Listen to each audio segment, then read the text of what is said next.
Picture this, a world ablaze, where empires clash on blood-soaked battlefields from Quebec's frozen cliffs to India's sweltering jungles. A young George Washington lights the spark in a wilderness ambush, unaware he's igniting the first true world war. Kings, warriors, and colonists fight for survival, their fates intertwined across oceans. This is the 7 Years' War, a brutal, globe-spanning saga that birthed nations, toppled empires, and set the stage for revolutions. Why did it start?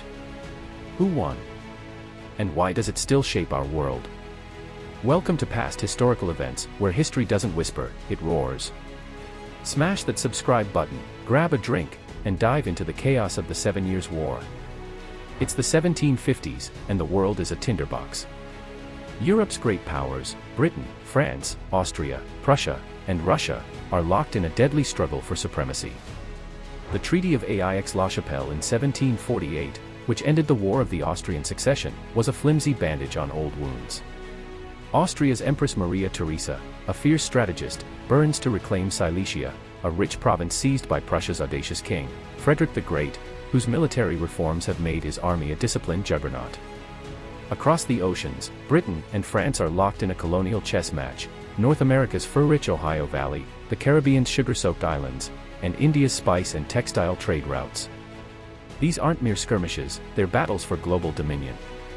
Centuries earlier, England's naval ambitions were already stirring, as seen in the Battle of Winchelsea in 1350, where Edward III's fleet crushed a Castilian armada in the English Channel, foreshadowing Britain's sea power that would dominate this war. The spark ignites in 1754, in the rugged Ohio River Valley. A 22-year-old George Washington, a brash Virginia militia officer, leads 150 men against a French scouting party near Fort Duquesne. His ambush at Jumonville Glen kills a French officer, Ensign Jumonville. In a controversial skirmish some call murder. The French retaliate, forcing Washington's surrender at Fort Necessity after a rain-soaked, desperate stand.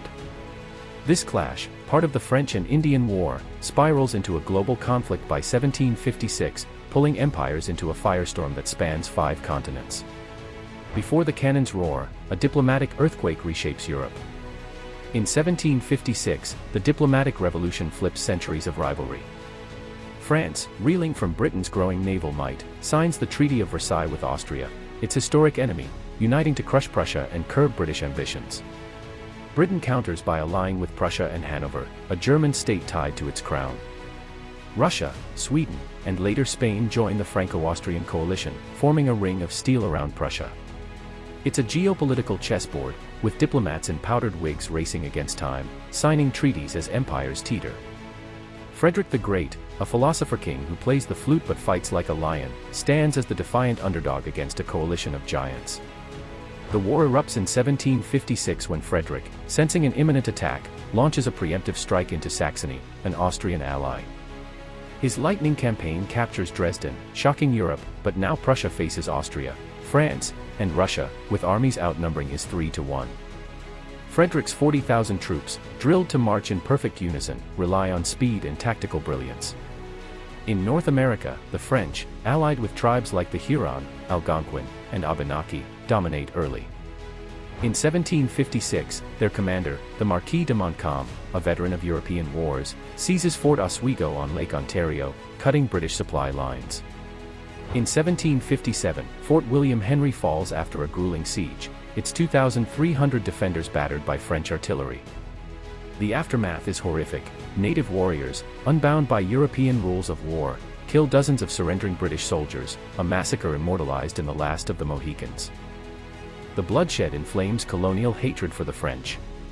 In India, the British and French East India Companies wage a shadow war for trade supremacy. In 1756, the Nawab of Bengal, Siraj-ud-Daulah, captures Calcutta, imprisoning British soldiers in the infamous Black Hole of Calcutta, where dozens suffocate in a cramped cell. In 1757, Robert Clive, a former clerk turned military genius, retaliates at the Battle of Plassey. With just 3,000 men, including 800 British soldiers, he defeats a 50,000-strong French-backed army through bribery and cunning, securing Bengal and tilting India toward British control. By 1758, the tide shifts. In Europe, Frederick the Great achieves miracles at Rossbach and Leuthen. At Rossbach, His 22,000 Prussians rout a 60,000-strong French-Austrian army in 90 minutes, using a daring oblique attack that catches enemies off guard. At Leuthen, he outsmarts 66,000 Austrians with a feigned retreat, striking their flank in a snowy December blitz. Frederick, plagued by losses, writes of sleepless nights and dwindling supplies, yet British subsidies, £670,000 annually, keep his army afloat. His resilience earns him the title, Frederick the Great, but Prussia is on the brink. In North America, Britain turns the tide. In 1758, General John Forbes captures Fort Duquesne, renaming it Pittsburgh after Britain's prime minister. That same year, British forces seize Louisbourg, a French fortress guarding the St. Lawrence River, after a 6-week siege. In 1759, General James Wolfe, a 32-year-old prodigy, launches a daring assault on Quebec.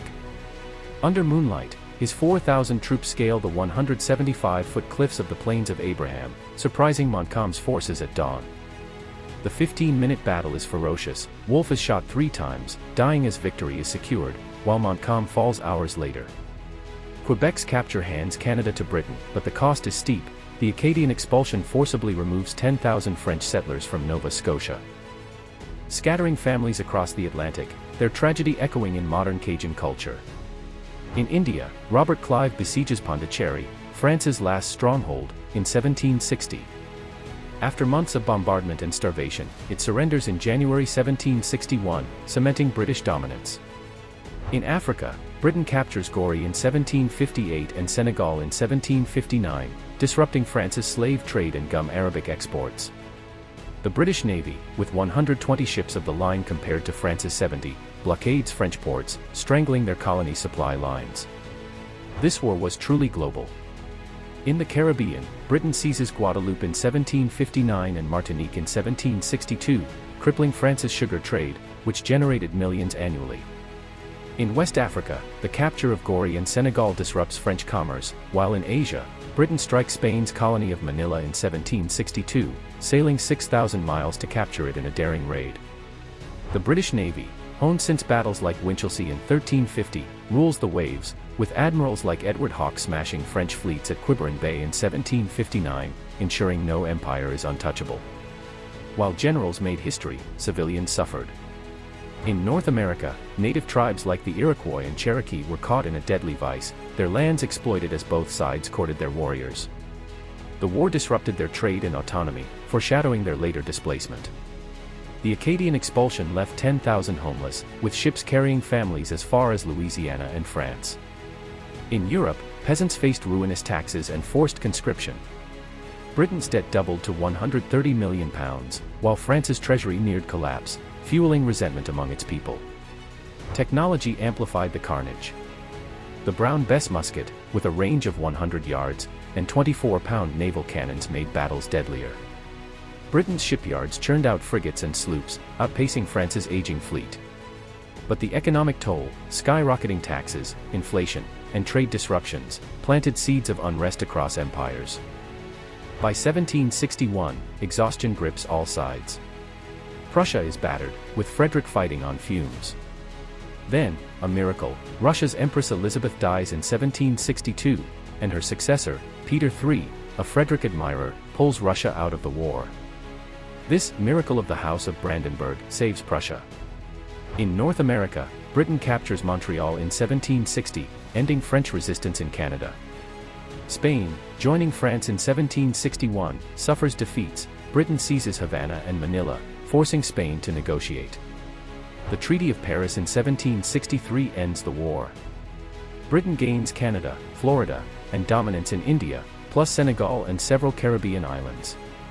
France loses nearly all its North American and Indian territories, retaining only Guadeloupe, Martinique, and a few outposts. Prussia holds Silesia, defying the odds. A new world order emerges, but victory hides steep costs. The 7 Years' War was a global crucible. Britain emerges as the world's top colonial power, but its £130 million debt sparks taxes like the Stamp Act and Tea Act, igniting colonial fury. By 1775, the American Revolution erupts, birthing the United States. France, humiliated, funds the American rebels, draining its treasury and fueling the French Revolution in 1789. In India, Britain's victory lays the foundation for the British Raj, shaping South Asia until 1947. In Prussia, Frederick's survival cements its rise as a military power, influencing Germany's future unification. Today, the war's legacy endures. Canada's French-English divide traces to Quebec's fall. The US's rise as a superpower began with Britain's colonial grip. In pop culture, The Last of the Mohicans dramatizes the war's North American front. In a world of global rivalries, think US, China, or Russia, the 7 Years' War shows how ambition, betrayal, and resilience shape history. Its echoes remind us, power comes at a price. The 7 Years' War wasn't just a conflict, it forged nations and reshaped the globe. What blew your mind? Frederick's defiance, Quebec's dramatic fall, or the war's global reach? Drop your thoughts in the comments, and vote in our poll. Was the Battle of Quebec or Plassey the war's turning point? Like, subscribe, and hit that bell for more history epics. Next, we're diving into the American Revolution, don't miss it.